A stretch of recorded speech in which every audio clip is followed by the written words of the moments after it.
Chapter 1. Superpowers and You. May 31, 2020. Felicity Fisher waited for the school bus with her mother in the family car. They enjoyed the air conditioning and avoided the North Carolina heat. The car parked near the bus stop at the end of the street that overlooked a 4-lane highway.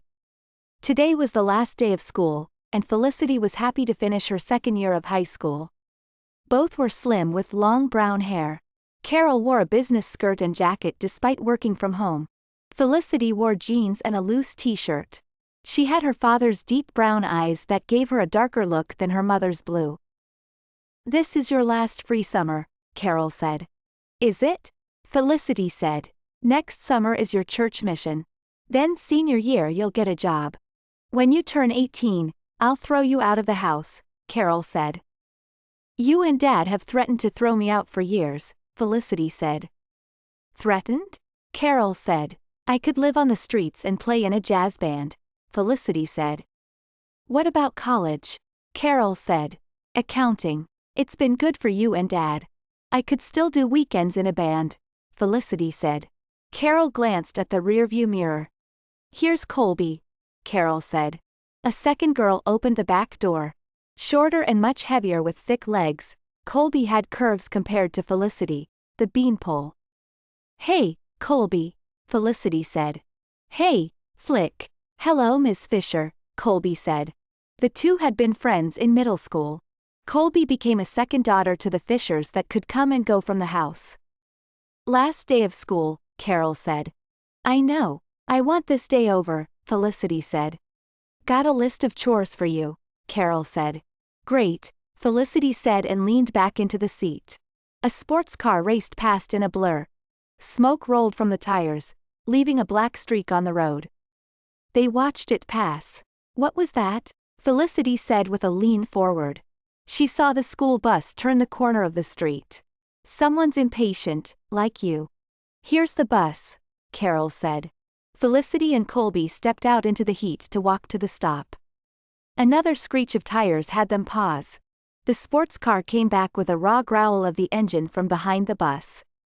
Felicity and Colby moved closer to the road to stop at the edge of the berm. They leaned out to look past the bus. The sports car swerved into the far lane to get around. It slammed off the far guardrail to flip into the air.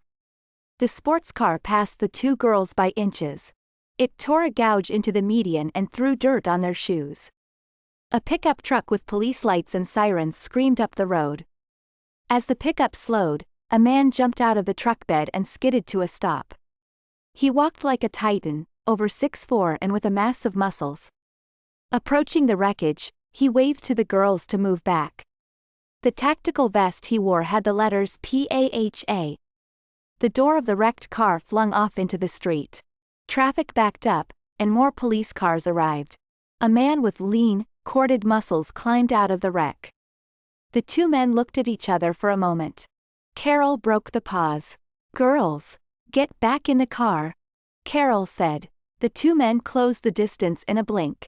Felicity didn't know what to do. The first punches hit with the crack of gunshots. She felt a rush of adrenaline. Then a headache popped behind her eyes and went away. Felicity's vision cleared.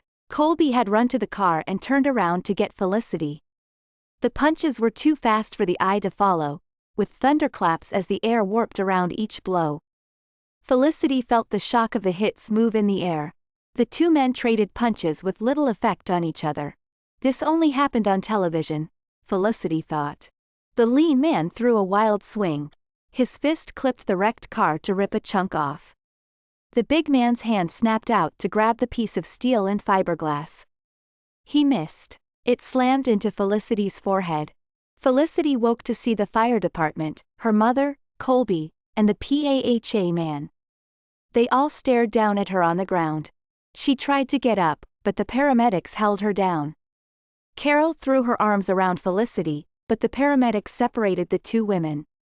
She felt a wave of exhaustion, and sweat started running down her skin. "What happened?" Felicity said.